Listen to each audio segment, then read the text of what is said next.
akan munculnya hayam wuruk ini dari Gajah Mada. Ini kebesaran Indonesia. Oh, ini belum muncul? Iya, ini yang membuat ini goyang itu karena akan munculnya ini. Apakah sudah muncul, sudah ada? Apakah beliau itulah salah satunya hayam wuruk Gajah Mada? Ini Anda tahu. Hayam wuruk Gajah Mada ini yang mengangkat kebesaran Nusantara ini. Ini yang membuat keadaan seperti ini. Dikatakan tenang ya tenang, goncang ya goncang. Dua beliau ini apa sudah ada yang sekarang ini ataukah masih belum Muncul. tampil tapi sudah ada. Hayam wuruk Gajah Mada ini. Jelas Pak Jokowi Raden Wijaya. Ini. Terus Jaya Negara. Pak Prabowo. Iya, lah ini mulai dari sini. Apa Gibran ini hayam wuruk?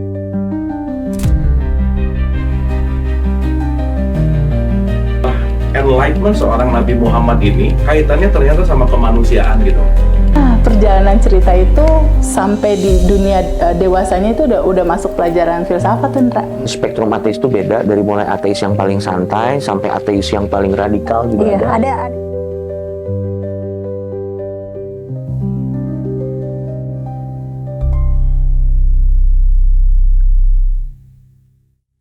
Saya ingin menggali lebih dalam lagi bagaimana pandangan Mbah Gatot bahwa ketika kemudian ada seseorang yang kehilangan orang yang dia cintai, terus tiba-tiba di dalam mimpinya banyak yang menitipkan pesan, aku ini orang mati loh, saya ini nggak mati loh.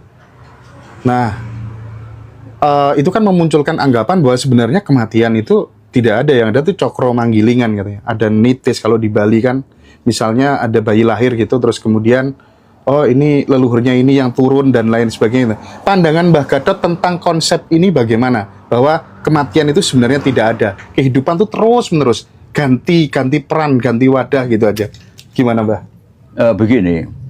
Jadi yang jelas ya, sejak kita menggeluti spiritual sampai kita menemukan sesuatu, itu yang jelas nampak itu bahwa raga itu hanya di dunia.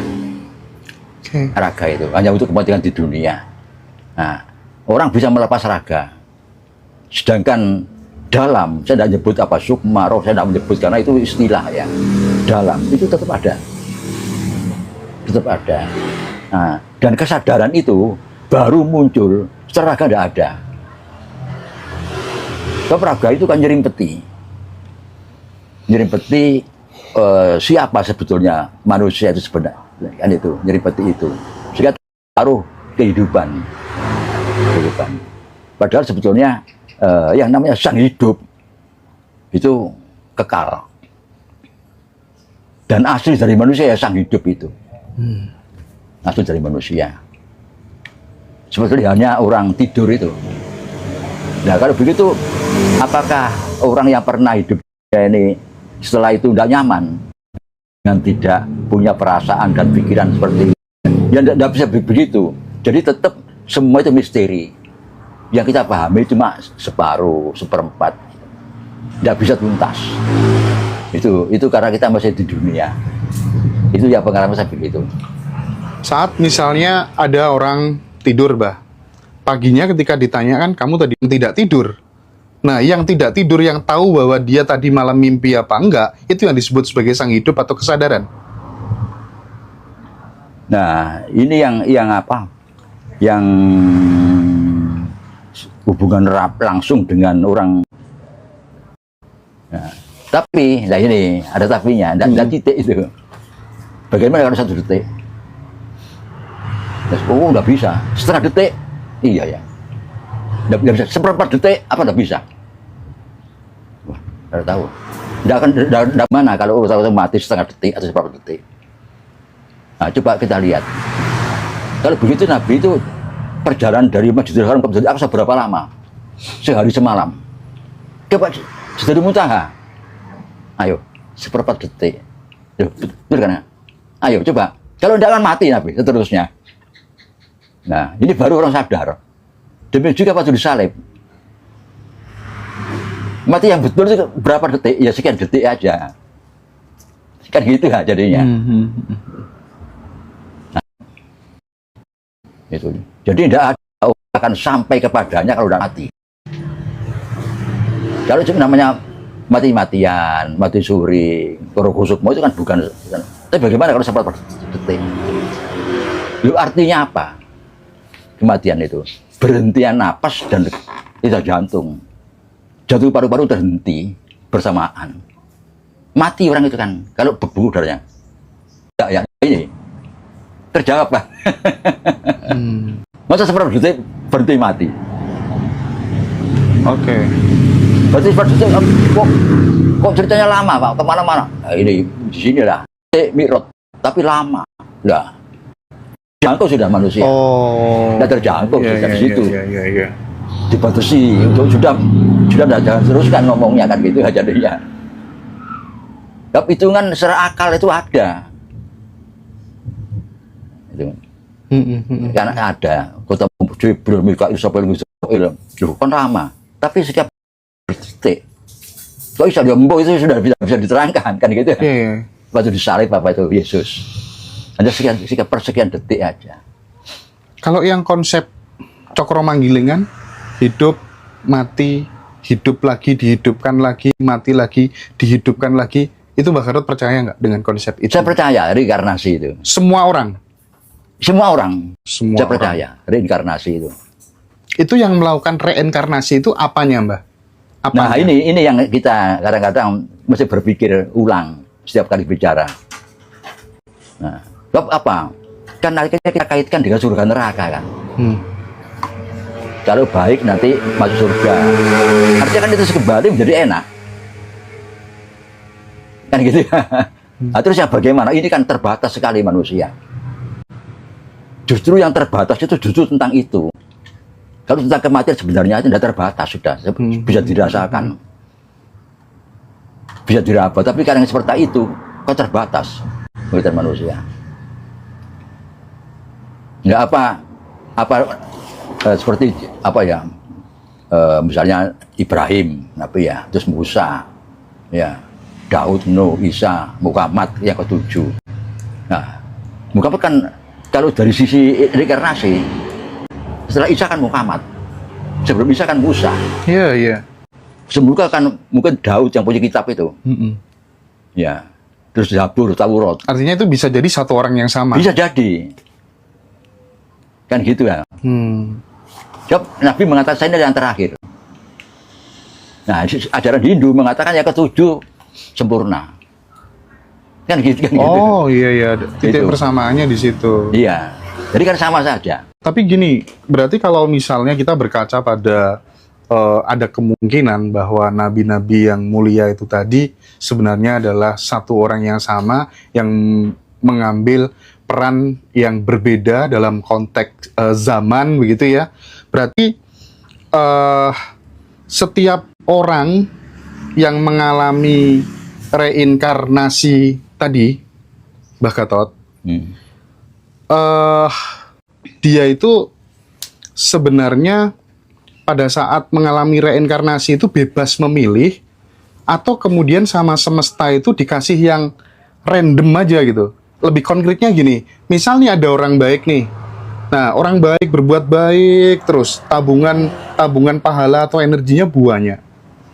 Nah, pada saat nanti dia mengalami kelahiran kembali, apakah tabungan karma sebelumnya ini akan dihitung atau semau-mau semesta aja, random aja. Oh, kamu dulu udah jadi orang kaya kok, sekarang gantian kamu jadi pengemis. Nah, kan sama-sama belum pernah mati nih, tapi kan paling nggak kita punya nalar gitu. Iya. Nah, bagaimana Mbak Gatot melihat hal ini? Ya, itu memang menjadi pemikiran, menjadi pemikiran kita. Dan saya sering kepergok atau menjumpai orang-orang yang terlibat di dalamnya, yang pernah mengalami itu dilala. Jadi dia paham. Saya dulu begini, terus sekarang begini, terus dia paham. Dia cerita gitu loh. Pada saat dia itu ceritanya begini, ini supaya ada contohnya ya, supaya lebih jelas ya.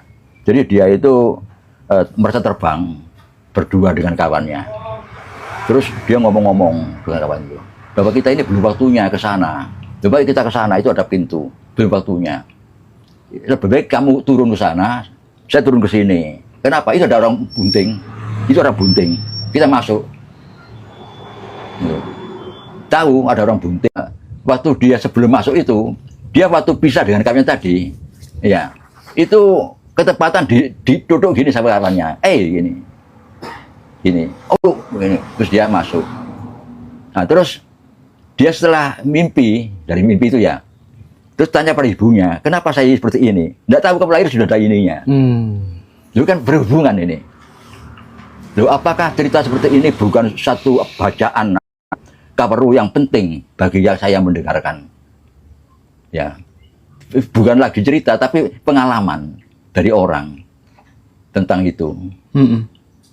Jadi kesadaran itu ada setelah raga tidak ada. Oke.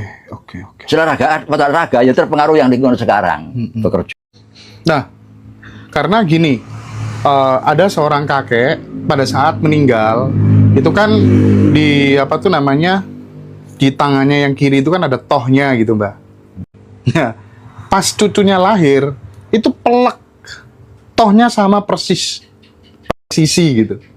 Nah, hal kayak gitu kan tidak 1-2 masalahnya gitu loh. Betul. Tidak 1-2 gitu. Itu kan menjadi itu bagi kita bacaan semua kan. tanda-tanda. Iya, bacaan kan kita renungkan. Kalau kita ingin memahami kehidupan kan begitu kan. Oh, itu begini. Jadi dari semua itu akhirnya menjadi kita ada kesadaran, paham. Oh, kalau betul seperti inilah. Itu. Oke. Iya, itu yang saya temui sering seperti itu. Nah, ini ada satu fakta yang mungkin menarik. Akhir-akhir ini tuh saya sering mempelajari hitungan orang Bali itu namanya warige, Mbak. Warige Bali, di mana kemudian misalnya Mbak Gatot namanya Gatot Hartoyo, tanggal lahirnya sekian, jam lahirnya sekian gitu. Mulai dari misi hidupnya, misi jiwanya, terus kemudian mulai dari sampai 0 tahun sampai 70-80 tahun, karena potensinya di mana, itu mayoritas.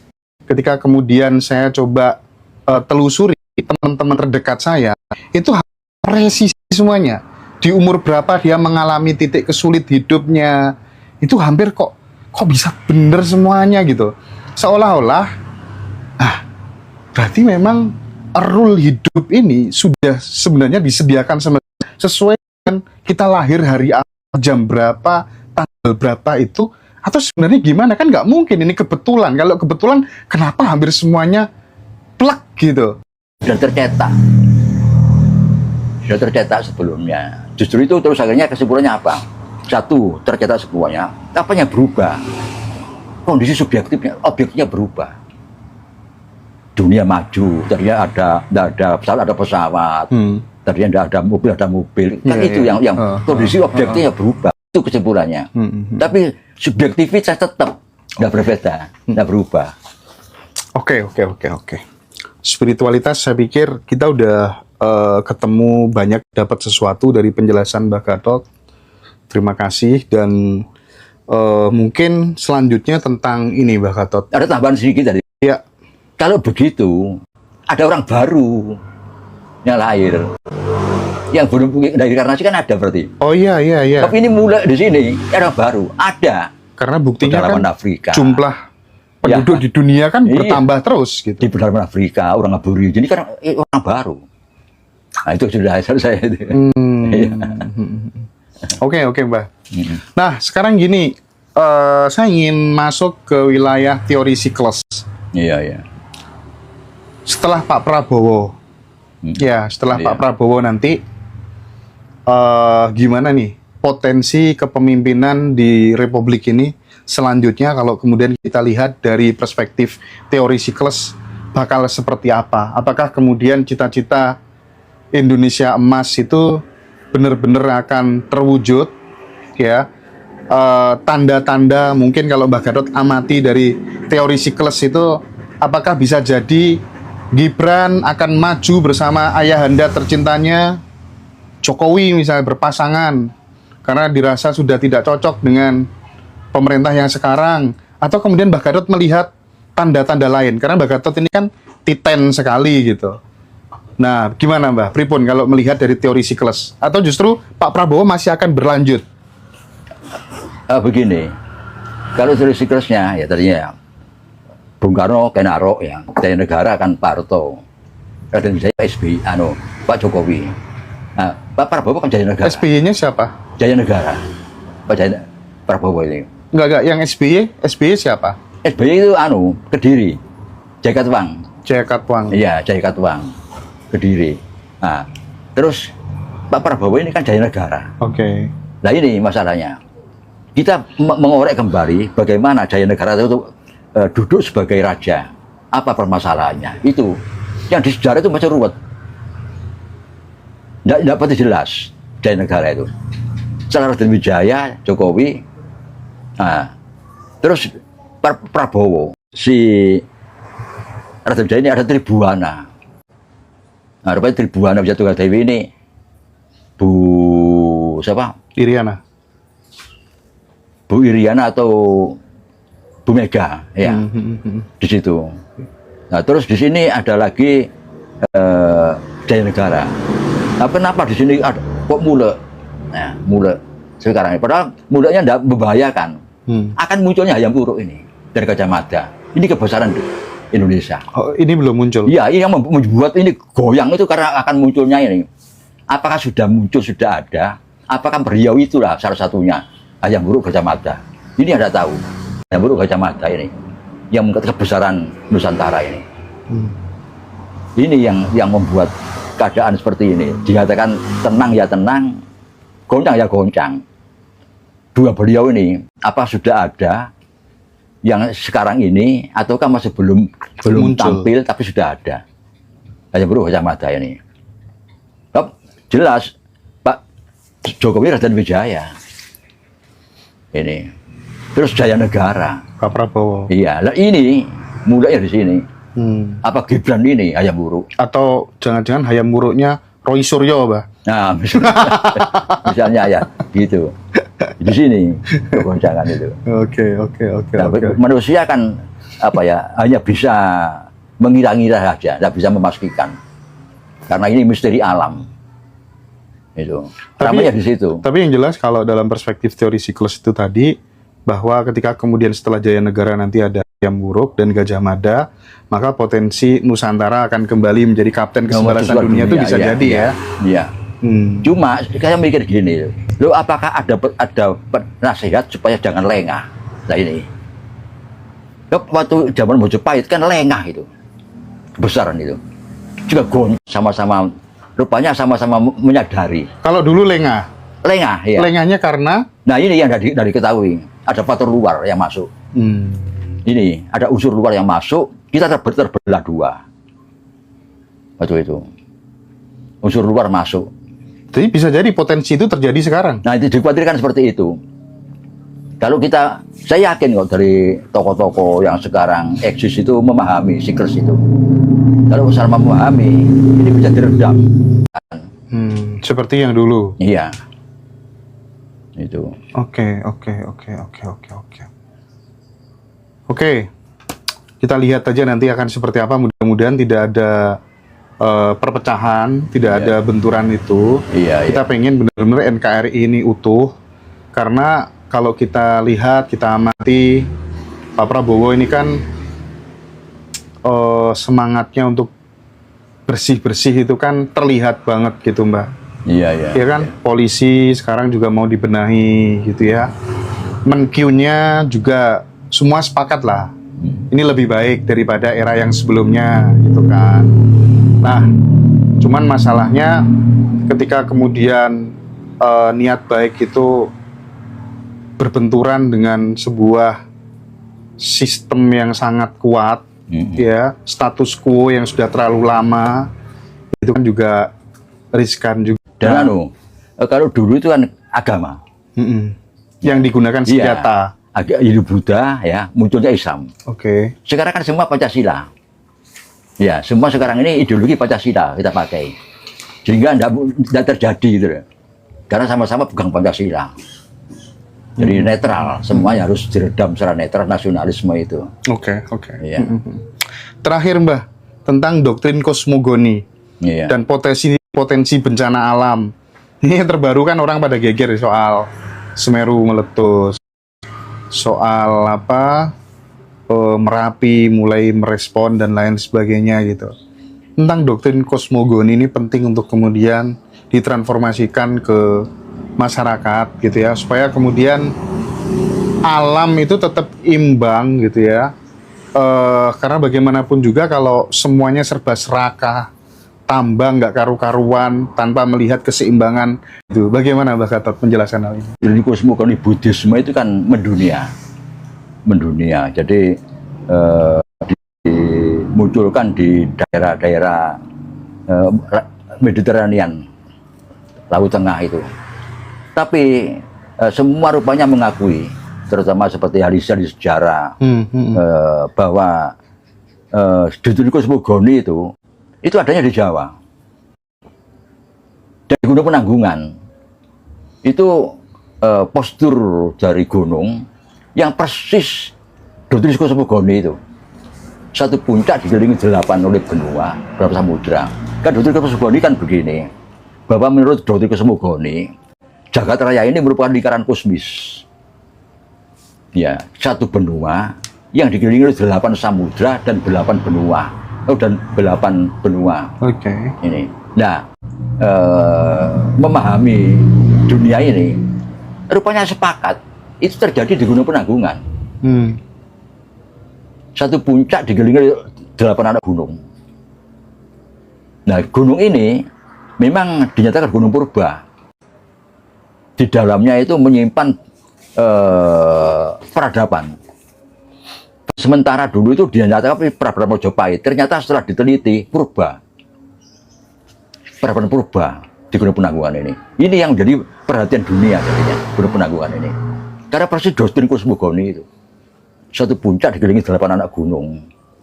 Jadi ini puncaknya kan Penanggungan. Ada Kemukus, Caraklopo, Gunung Bekel, Gunung Gajah Mungkur, 8 anak gunung ini. Persis doktrin itu. Batu turun, ya. Lagi belok ke selatan lewat Blitar atau Tulungagung ke dulu terus muter lagi sampai ke laut. Kan mengitari. Persis doktrin itu.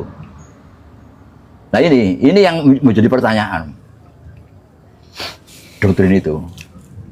Nah, apakah doktrin ini nanti berpengaruh dengan contohnya ini? Ini Anda tahu. Jadi kok sampai doktrin kosmogoni itu adanya di sini, sementara yang mengeluarkan doktrin tidak tahu. Ada postur atau postur gunung yang seperti itu doktrin ini. Oke. Ya. Dialog-dialog kita yang sebelumnya gitu ya Mbak Gatot ya. Kalau Mbak Gatot mengamati, menganalisa, berkaca dari sejarah gitu, sebenarnya seberapa besar sih, seberapa tua sih Nusantara ini gitu? Kalau kemudian ada yang mengatakan sebenarnya ya bangsa-bangsa itu ya melahirkan bangsa-bangsa itu, hanya saja sejarah selalu ditulis oleh pemenangnya gitu. Bagaimana Mbak Gatot melihat hal ini, termasuk tanda-tanda Borobudur dan lain sebagainya itu? Saya masih begini. Saya pernah membaca bukunya ini beberapa tahun yang lalu. Itu memang ada planet yang juga dihuni oleh semacam manusia di sini. Iya. Ya, itu sangat dimungkinkan. Kan jagat raya sangat luas. Dan itu akhirnya kalau kita otak-atik seperti yang disampaikan Mas Hendra tadi, yang terakhir tadi, sepertinya ada manusia di bumi ini yang penduduk bumi, ada yang pendatang. Oh, oke. Ternyata yang Asia Tenggara ini asli penduduk bumi.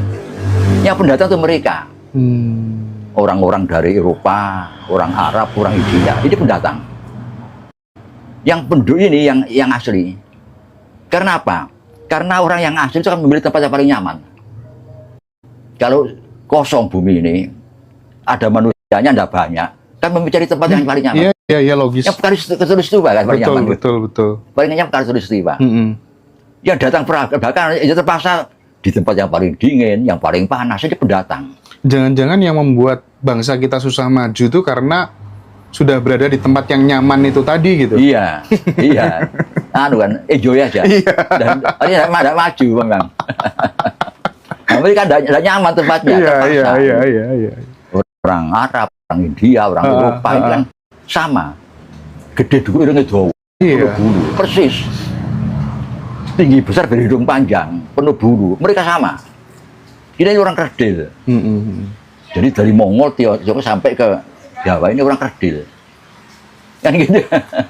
Akhirnya kan mereka Oke. Udah Mbah, apalagi mungkin sebagai penutup yang perlu disampaikan ke teman-teman Ngaji Roso semuanya Mbah? Ya tetap dalam masa-masa seperti ini kita menjaga apalagi ini untuk menjadi makmur menuju surga dunia kan tinggal satu langkah. Iya. Syaratnya cuma satu, kerukunan. Iya. Sumber daya alam, sumber daya manusia sudah cukup semua. Sudah alam sudah siap, manusia sudah cerdas sudah semua, pinter-pinter, tinggal kerukunan aja. Sekali kita terpecah belah, kembali setback 20 tahun. Lagi dipecah belah karena isu agama gitu ya. Iya. Orang jualan agama, bisnis agama itu pelan-pelan juga mulai ditinggalkan. Iya. Dari memori-memori DNA leluhur di masa lalu kan tidak. Iya. Saya pikir itu sahabat semuanya, teman-teman terima kasih yang sudah bergabung pada kesempatan kali ini. Iya. Kita nanti akan lanjutkan dengan episode selanjutnya. Rahayu, Ya. rahayu.